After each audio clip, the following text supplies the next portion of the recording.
Welcome back. Today we're going to talk about the Nunchaku. It's another one of the Kokusai Rengokai Kobudo weapons that we use. It comes from Okinawa. It probably was transported into Okinawa via China, but there's a lot of urban legends involving this weapon, so nobody knows for absolute certain. I can tell you that it wasn't a farmer's weapon. It wasn't something that you smack your ring with. There is a rumor floating around that it was a horse bridle. You put it in the mouth of the horse and utilize it. I think that's a possibility as well. The Nunchaku is a very, very powerful weapon. We don't use padded ones in my dojo because I want my students to learn to respect this weapon. It's not a toy. It's not something you go around swinging and hitting things with. The power of this weapon can easily crush a human skull. So we don't want my students to think of it as a toy. I want you to treat it with the respect that it deserves. Our basic pattern is very, very simple. So I'm going to walk through that. You're going to start from the ready position and right, come back up. Notice the position for the hold. Separate. This is your yoi position. And then you're going to do what's called a wrap. Wrap and wrap. And then you're going to release and catch, release and catch. Then you're going to do that one more time, but then you're going to go into the armpit. Re-catch. One more time. You notice it's always done equally on both sides. Back out. This is where it gets a little more difficult. So you're going to go to your hip, hip, swing over the arm, catching. Hip, swing over the arm and catch. Bring it behind the back and catch. Hit the hip, back to the other side. Bring it up and bring it out to yoi. And that's our beginner pattern. That's what we teach our beginners to do. I want them to get comfortable utilizing this weapon around their body. Adding the second part into that. So I'll go through the first part a little bit faster. Okay, but adding the second part of that. So you start in your yoi position and you're going to do your chamber and your chamber. Release and catch, release and catch. Armpit, armpit, back up.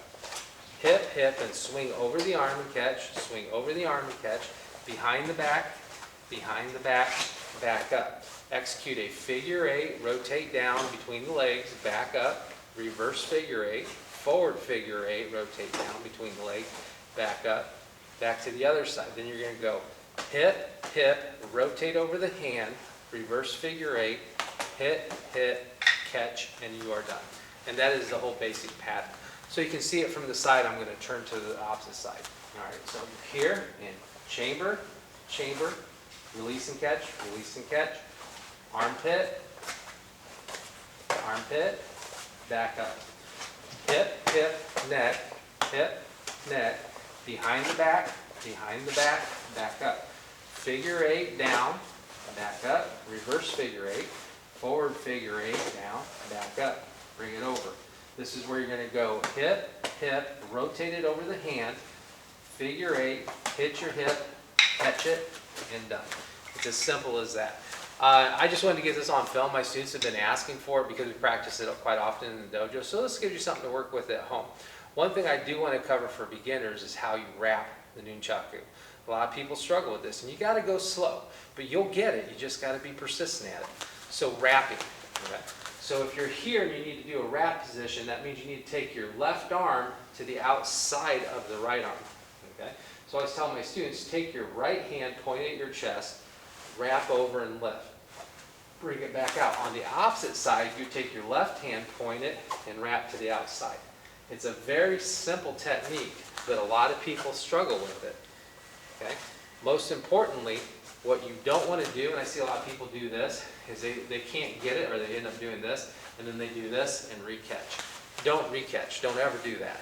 You want to practice rotating it nice and easy. That rotation is very important. Okay? Mostly because it's a trap.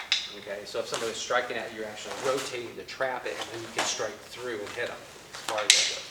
One other thing I want to cover is striking with this weapon. Whenever you strike with a Nunchaku, you don't want it close to your body.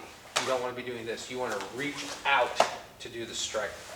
Reach out to do the strike. Okay?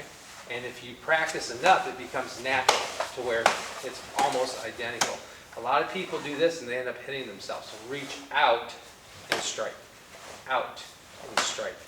Don't just flip the weapon. Once again, this is a very powerful weapon. Please respect it. And if you don't, it will sting you and remind you why you need to respect it. But that's basic Nunchaku in a nutshell. If you have any questions, hit me up in the dojo, and I'll put this up there for you guys, so at least you got something to practice with. See you guys soon.